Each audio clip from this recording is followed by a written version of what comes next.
Allegiance to the flag of the United States of America and to the republic for which it stands, one nation, under God, indivisible, with liberty and justice for all.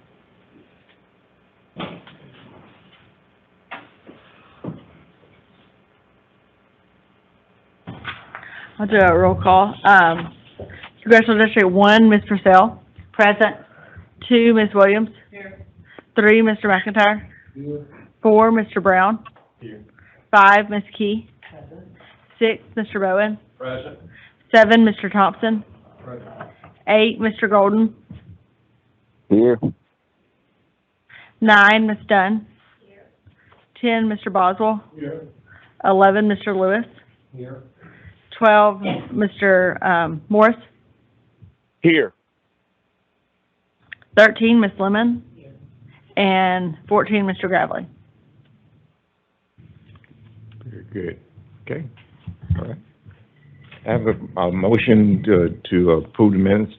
So moved. I have a motion and a second on discussion. All in favor, vote aye. Aye. Opposed, nay. Ayes have it. Ayes have it. Thank you very much. Now we have Mr. Shelby to go over the program and the delivery. Well, good morning, Chairman Brown, Deputy Commissioner, members of the board. I'm here to present the projects that the department is proposing to advertise in the December 2023 letting. Before we present December, here are the FY 2024 results. We have led a total of 123 projects in fiscal year 2024. This chart shows the number of projects by improvement type. The value of these 123 projects is approximately $899 million through the October 2023 bid awards. Of the 123 projects, 119 are GDOT-let with approximate value of $885 million, and 4 are local lets with approximately the value of $14 million. This chart shows the dollar amount distribution by improvement type, with maintenance, safety, and bridge projects making up the bulk of these types. Here are the results of the October 2023 letting. Of the 23 GDOT-let contracts presented to the board, 22 were awarded and 1 was rejected. Now I'm going to discuss the projects in the December 2023 letting. We have a total of 13 projects, with 11 of them being GDOT-let and 2 of them being local-let. The next 3 slides list these 13 projects arranged by congressional district.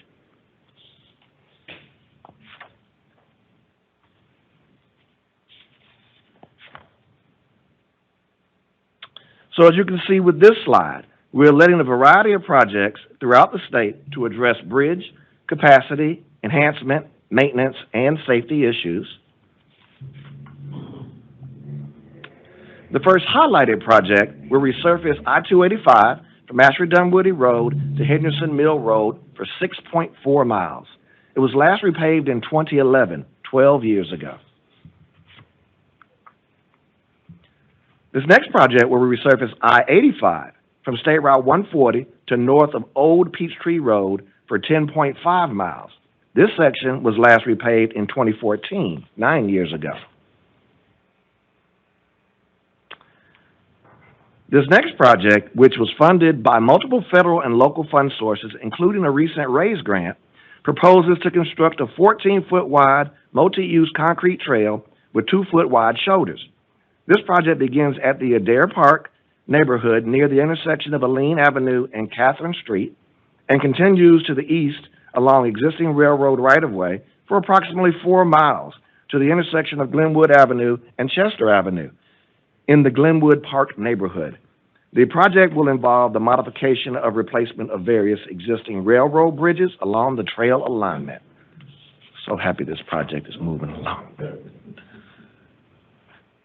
This next section is 3.04 miles of state-funded project proposing to widen State Route 9 from Wynwood Parkway to the Fulton-Forsyth County line in Fulton County for a continuous 4-lane urban roadway with a raised median. The raised median width ranges from 16 to 28 feet.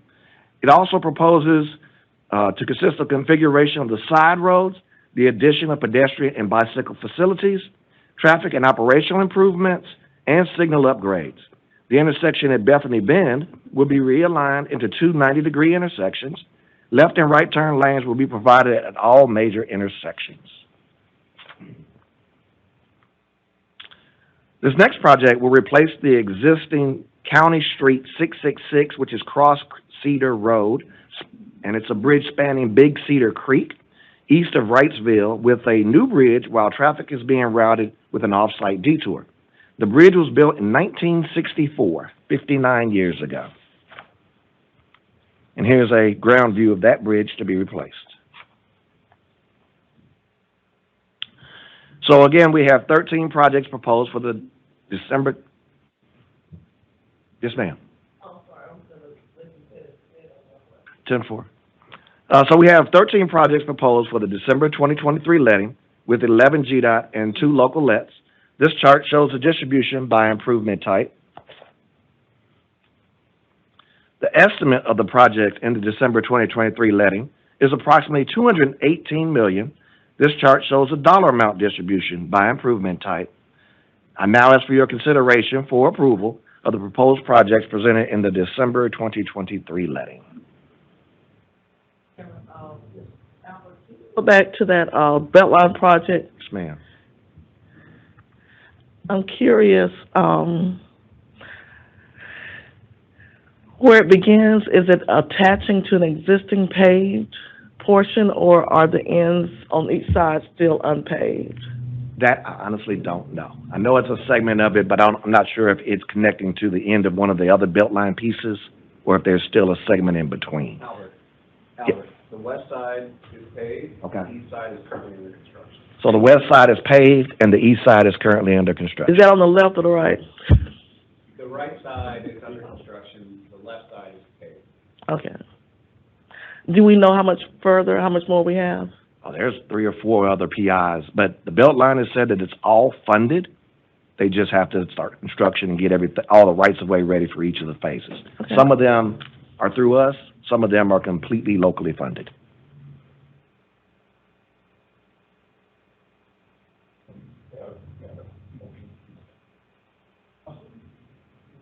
Second. Any discussion?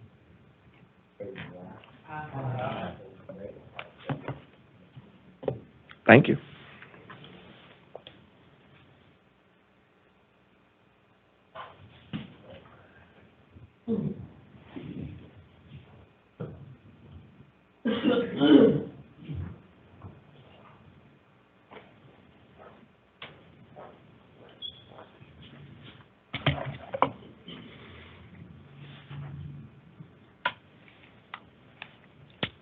Morning, Mr. Chairman, members of the board. Obviously, I'm not Commissioner McMurray this morning. As you know, he's at AASHTO annual meeting in Indianapolis, so sends his regards this morning to each of you. So I'll just jump right in. As always, we'll go over the fund collections first. State fund collections total for October, $91.05 million, with excise being 72.27 and $18.78 million in fees. Fiscal year to date is $708.77 million, with excise being $631.07 million and $77.7 million in fees. And as a reminder, the gas tax suspension has been extended until November the 29th.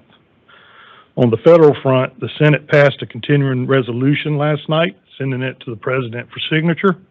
The continuing resolution will fund transportation until January 19th. As a reminder, when we're under a continuing resolution, we receive a daily pro rata share of just over $4 million per day. So that will be our federal funding level until January 19th.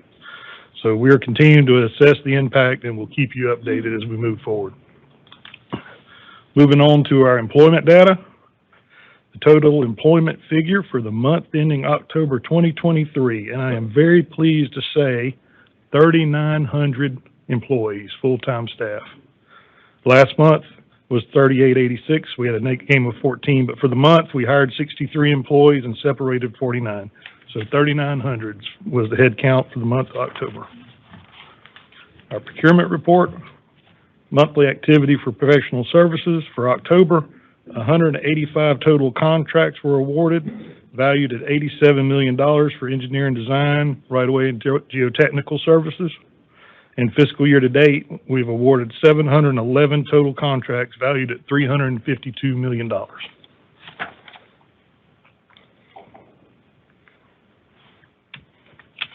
Next, we'll move on to highlighting some major projects that opened to traffic during October. First, we'll start in Congressional District 3, Troup County, GDOT District 3. This project replaced the bridge on State Route 1 over Flat Shoals Creek in Troup County. During construction, a 16.3-mile off-site detour on Chet Atkins Parkway was established. Here's some pictures of that new structure and approaches. The contractor was C.W. Matthews Contracting Company, Inc., opened to traffic on October the 10th. The total GDOT investment in the project is $9.1 million, and this project opened ahead of schedule, over 2 months ahead of schedule, I'd add. So, very happy to report that. Next project, Congressional District 8, Lowndes County, GDOT District 4. The project consisted of 4.65 miles of milling, inlay, and plant mix resurfacing on State Route 38 from west of Rocky Ford to east of Jones Street in Lowndes County. The contractor was Reams and Son Construction, opened to traffic on October 31st, Halloween, and it was on schedule. Total GDOT investment in the project is $3.3 million.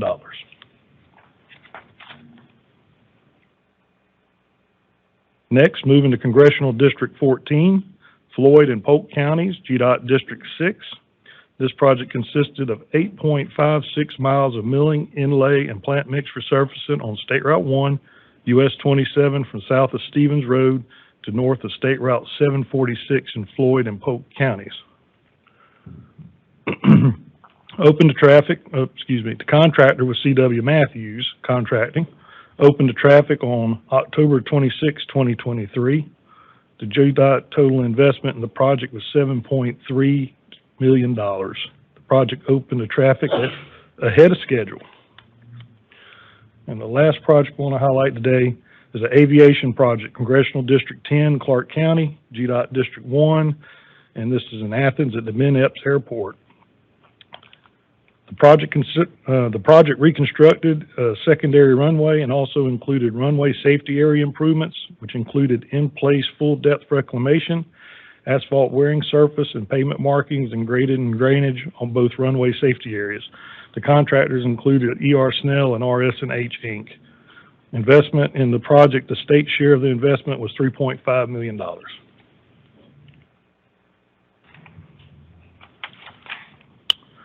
Next, I want to move to your honors, updates, achievements, and recognitions. And I want to start off with congratulating Christopher Rudd.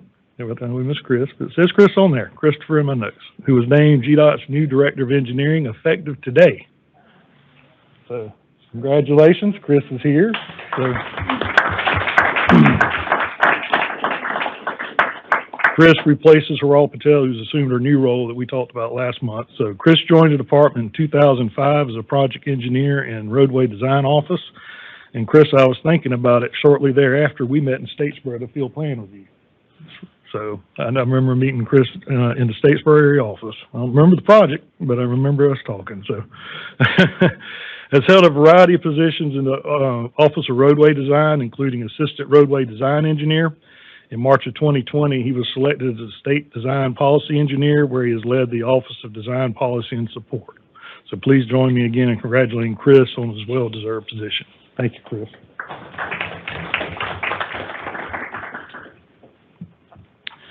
Next, on October 30th, Dave Adams, GDOT State Safety Program Manager, was recognized with the Point of Light Award at the Emory Injury Prevention Research Center 30th Anniversary Ceremony.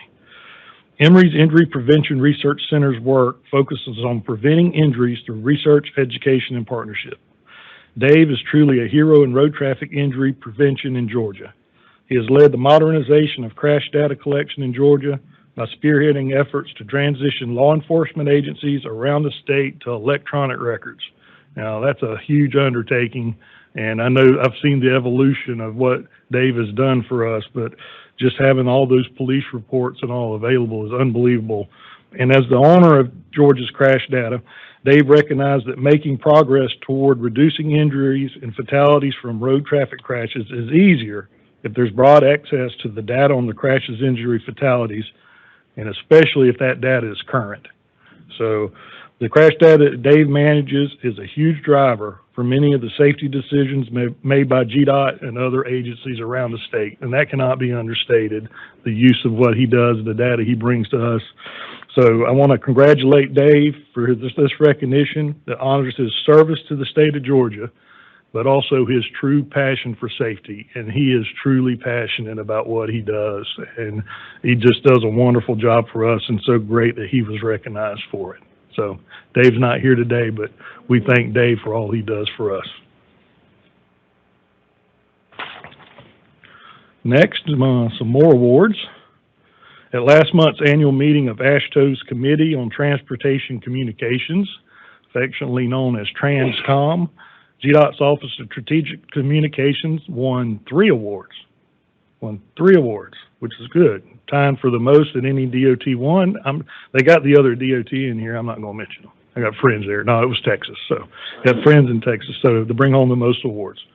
So the 3 awards are GDOT launches our new website, the best blog for Georgia's DOT's The Extra Mile blog, and best use of social media in a campaign for last holiday season's 'Tis the Season social campaign, which used references to popular holiday music and movies to remind motorists to drive safely during the holiday season and all year round.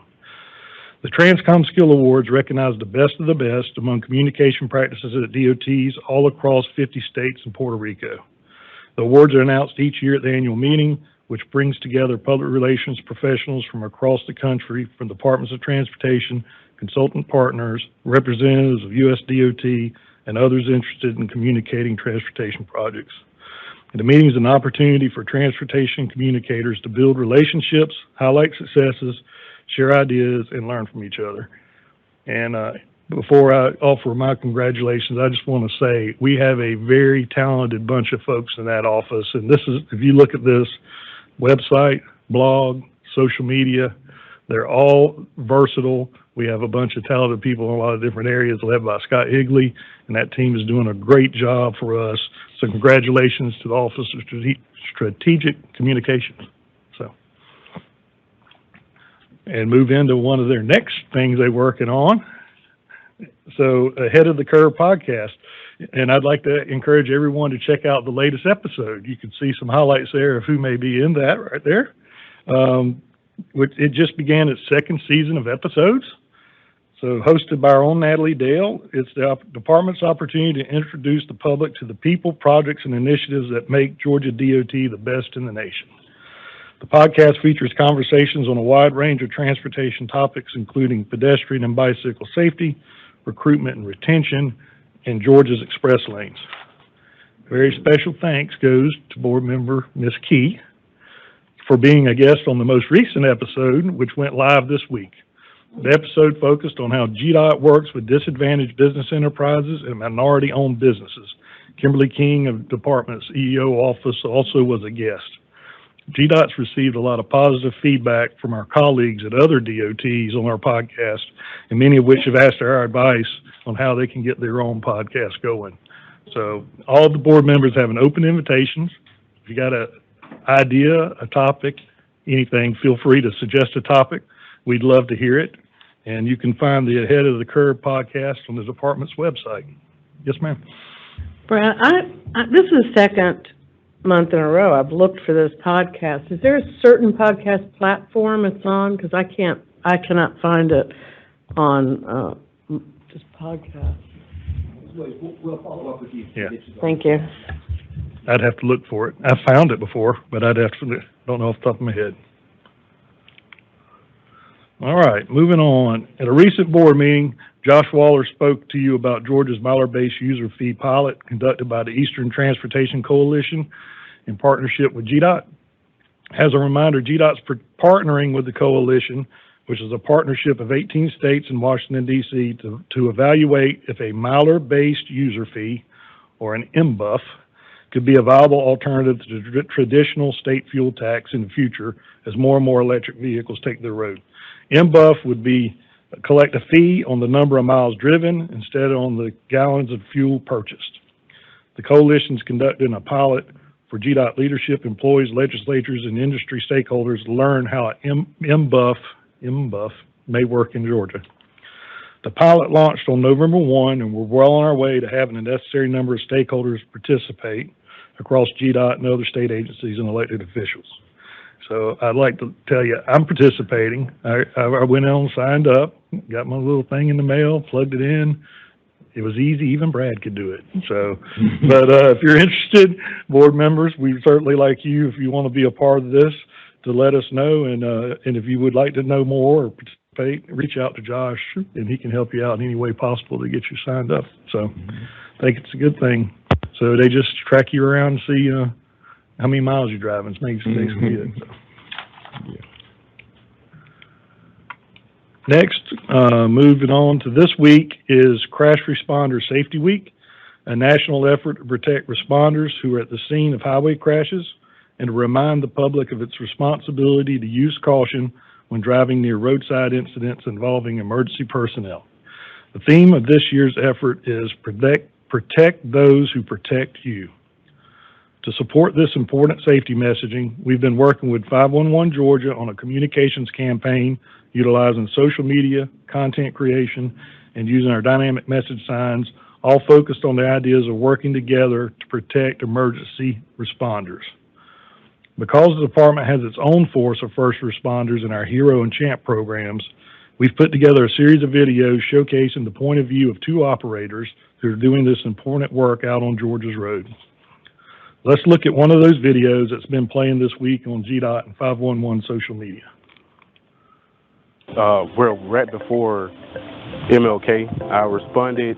Dispatch sent me a stalled vehicle in lane 1. I paced the traffic up to the scene, got out, hold all lanes, put out traffic control, and in that experience, walking up to check on everybody, see if there was any injured, I looked up and I noticed there was 2 more cars around the curve. I felt like, the vehicles was going to stay behind the traffic control, so I proceeded to go check on the other motorists. And with our training, we're taught not to turn our back to traffic.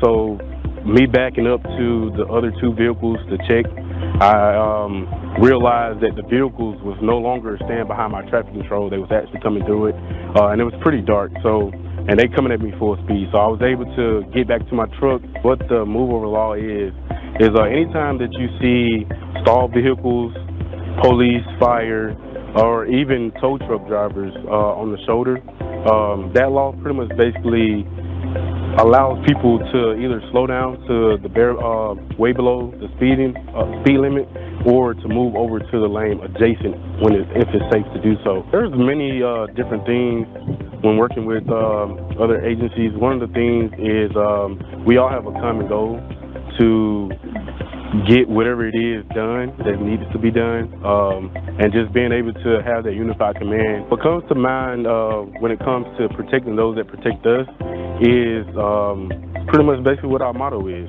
just being able to respond to accident scenes and having a unit that whole goal is to protect the protectors. Whenever you see first responders or even tow or even stalled vehicles, if you see those vehicles on the right shoulder, just follow the move over law and slow down or move over to the adjacent lane if it's safe to do so.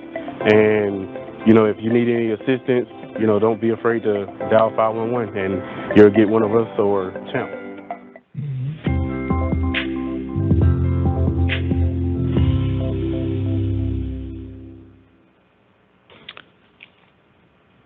Crash Responder Safety Week is an annual reminder of the dangers faced by those who respond to crashes and the responsibility that emergency responders and the motoring public can share in roadside safety. And I'll just go a step further on the move over law to remind everyone that amber lights is part of that.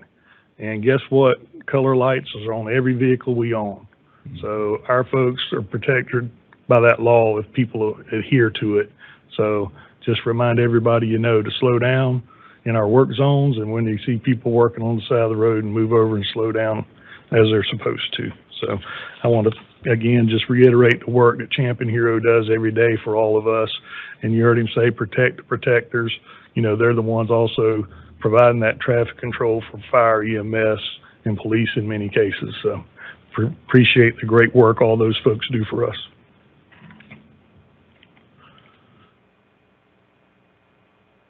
At the committee of the whole yesterday, Andy Dole provided an overview and an update on our emergency operations with the department, including looking at the latest data on the department's Hurricane Idalia cleanup efforts, which should be completed by the end of the calendar year.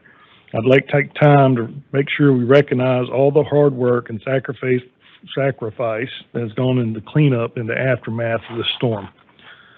Many of the areas of the state weren't directly affected by the storm, but may have, I just misspoke. Many of the areas in the state that weren't directly affected may have kind of forgot about Idalia even happening. It came on land on August 30th, over 11 weeks ago. Yesterday was 11 weeks. And so, as you saw in Andy's presentation yesterday, we've accomplished a lot of work, but there's still work to be done. I won't go into a lot of detail, but I think it's important to recognize that 958 GDOT employees have worked over 50,000 hours across 81 counties in this state, which is over half the counties in the state in this response.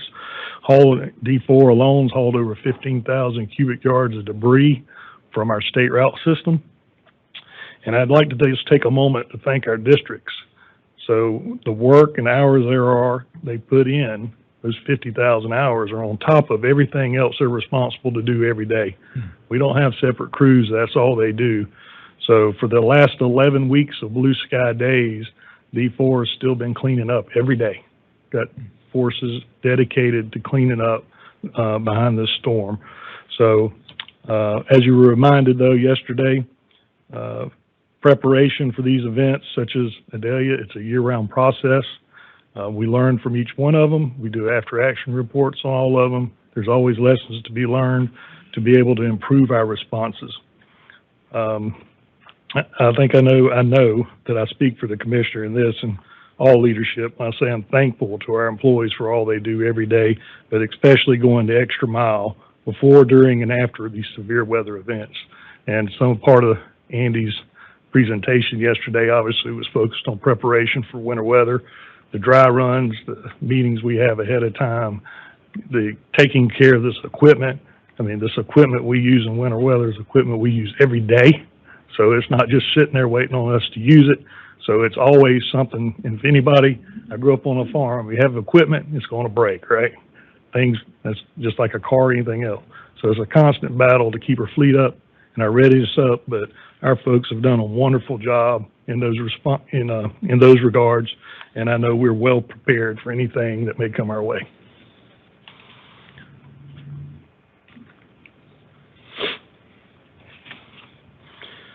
With Thanksgiving fast approaching, I thought I would touch on the department's annual holiday travel and traffic forecast. To produce these forecasts, our traffic ops team uses predictive modeling based on traffic patterns and volume during the same time period in previous years.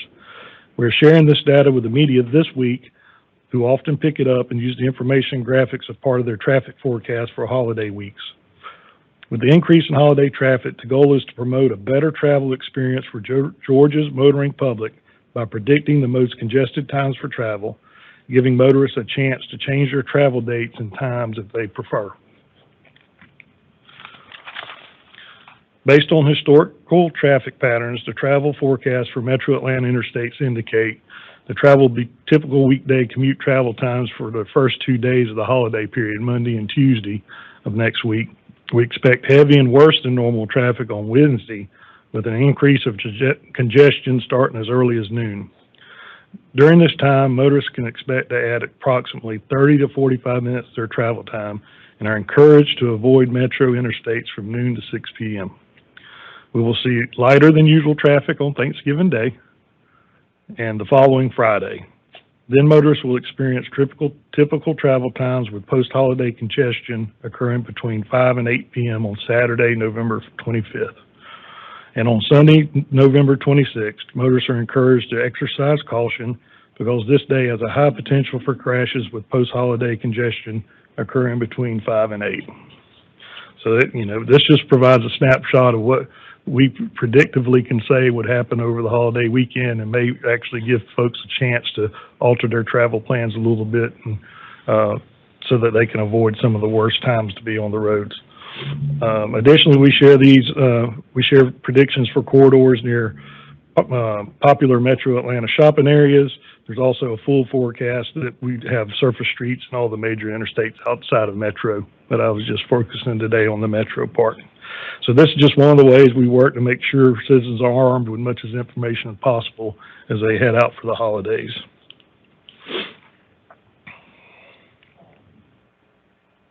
Yes. Yes. Is that graphic going to be shared on social media? Yes, ma'am. Okay. Okay. Mr. Lewis. Yes.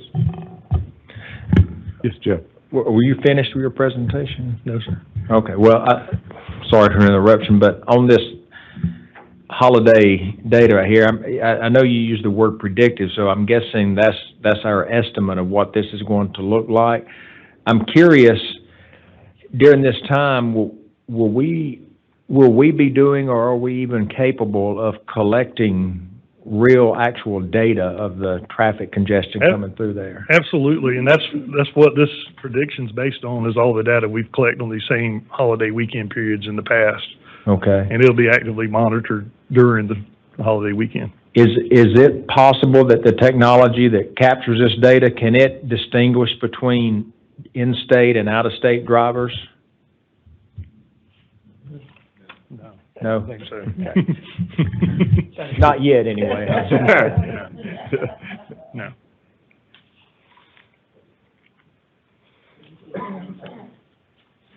All right. I'd like to end the presentation by noting that we're 1 week away from Thanksgiving, even though earlier this week I thought we were 2. When somebody asked me if I'd bought my turkey yet, I'm like, no, not yet. Why? Now I'm like, oh, it is next week. So anyway, I think it's appropriate to suggest that we all stop for a moment to think about what all we have to be thankful for. The world around us can be a crazy place and seem very troubling, and sometimes, you wonder how much good is left in this world, and it can be overwhelming to think about. But the truth is, we do have a very lot to be thankful for and to be grateful for, and part of that gratitude is our colleagues and the folks in this room and the things that this department does. I'm truly thankful for. So over the holiday, I hope we all take time to reflect individually on all that we have to be thankful for, and thank those who make that possible. And one last thing, and also since Veterans Day was just a few days ago, on behalf of the department, I'd like to say thank you to the many veterans here at the department and across the country. The freedoms that you and I share today are not guaranteed, by no means, and there's a lot of troubling things going on in the world and places that don't enjoy the freedoms we have, as such a reminder. But those freedoms have been earned and protected by the brave men and women of our armed forces, and we are forever grateful for their service, their dedication, and their sacrifices to provide the freedoms we enjoy every day. I just encourage everyone to offer their thanks to all current and former military members of the U.S. military, not only around Veterans Day, but throughout the year, for their important service to our country that makes our way of life possible. Thank you, Mr. Chairman, members of the board. That concludes my report, and I'll be happy to answer any questions. Okay. Are there any questions? Mr. Saxon? Okay, thank you very much. Yeah. Next, we will have committee reports from Ms. Williams. Thank you, Mr. Chairman. The Statewide Transportation Strategic Planning Committee convened on November 15th, 2023 at 1:30 p.m. Board members present included myself, Purcell, McIntyre, Lewis, Brown, Boswell, Key, Bowen, Thompson, Dunn, Gravely. The first order of business, Matt Markham, Deputy Director of Planning, provided an overview of the Coastal Empire Study, which was completed earlier this year. The purpose of the study was to analyze regional freight patterns and industrial development trends in the coastal region consisting of Bryan, Bullock, Chatham, and Effingham counties, and to recommend infrastructure solutions to address regional freight connectivity and future growth. This region is home to the Port of Savannah, the fastest growing gateway in the United States, as well as to a significant number of vital manufacturing and distribution industrial sites, and is currently facing unique freight transportation challenges due to unprecedented growth. The study identified more than $1.4 billion in corridor and intersection improvement projects, which, if implemented, would improve freight mobility and connectivity on the roadway network and support the continued economic prosperity for the region and the state. There were no actions taken in this committee, and the committee adjourned at 1:59 p.m. That concludes my report, Mr. Chair. Thank you very much. Okay. The P3 committee convened on November the 15th, 2023 at 2 p.m. Board members present included Chairman Bowen, Key, Lewis, Dunn, Thompson, Brown, Purcell, Williams, McIntyre, Boswell, and Gravely. First order of business, Andrew Haining, the P3 Construction Program Manager, presented an update on the procurement of the US 17 State Route 404 Spur Bridge Major Maintenance Project in Savannah. This project is being delivered through a CMGC procurement. The procurement remains on schedule, and it is anticipated that the selected CMGC firm will be known by the end of the year. There was no actions taken by this committee. The committee adjourned at 2:15. This concludes my report. Okay, thank you. Ms. The committee as a whole convened on November the 15th at 2:16 p.m. Board members present included Chairman Robert Brown, Purcell, Boswell, Williams, McIntyre, Key, Bowen, Thompson, Dunn, Lewis, Lemon, and Gravely. The first order of business, Andy Doyle, the state maintenance engineer with the GDOT State Maintenance Office, presented an emergency operations. He outlined the department's current efforts to prepare for the 2023-2024 winter weather season. He highlighted new technology the department is using in our salt barns. He then gave an update of Georgia DOT's cleanup efforts from the January tornadoes earlier this year and from the Hurricane Ida. The second order of business, John Hibbard, the Director of the Operations Division, provided an update on the state's broadband program. Mr. Hibbard reported that the broadband program consists of 6 different projects, 5 of which are design-built projects through which fiber optic cable, conduit, traffic management, and connected vehicle deliveries or devices will be installed on all 1,400 miles of Georgia's interstates. The 6th project is a P3 procurement of an operations, maintenance, and commercialization of organization who will operate and maintain this network and will also commercialize the additional conduit and fiber optic cable, providing the private sector with access to Georgia's interstates for the first time. This is separate from the department's legacy of utility permit program. This broadband infrastructure will also provide critical infrastructure to enable the last mile connections that will be funded by the BEAM program, among other federal funding sources. The broadband program has also been selected by AASHTO as one of its moonshot projects, providing resources and allowing for the exchange of ideas and lessons learned nationwide.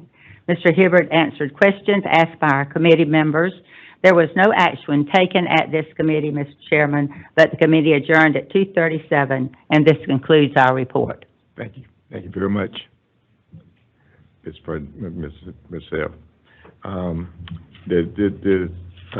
B on the agenda, or the approval of the board meeting for December We'll need a motion for, second to move this, the December board meeting from the third Thursday to the second Thursday, December 14th. I second. We have a motion and a second, any discussion? All in favor, vote aye. Aye. Opposers, nay. Ayes have it, and motion is carried. Okay. All right, that's the most business of the day. Is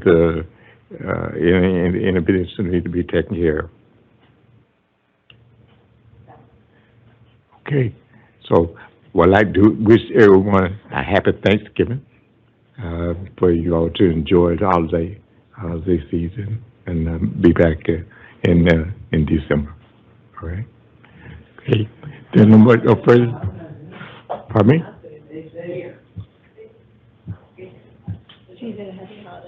Okay. Happy holiday. Meeting adjourned. Hey, thank you.